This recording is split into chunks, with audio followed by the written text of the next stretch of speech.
Het Eekterpad is een prachtig klompenpad dat begint in het dorp Oosterwolde, gelegen in de provincie Gelderland. Deze wandelroute van ongeveer 9 kilometer voert je door het karakteristieke buitengebied van de Veluwe. Je loopt over historische kerkenpaden, langs houtwallen, weilanden, akkers en door kleine bospercelen.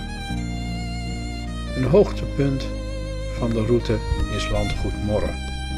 Een sfeervol en eeuwenoud landgoed met statige lanen, monumentale bomen en een rijke geschiedenis.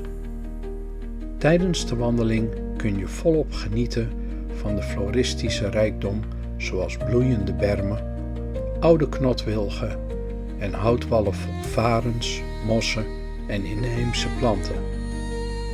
Ook de fauna maakt het pad bijzonder. Met wat geluk zie je reeën, hazen, roofvogels zoals de buizerd en in de schemering misschien zelfs een uil. In de sloten en poelen leven kikkers, libellen en andere waterdieren, wat zorgt voor extra leven in het landschap.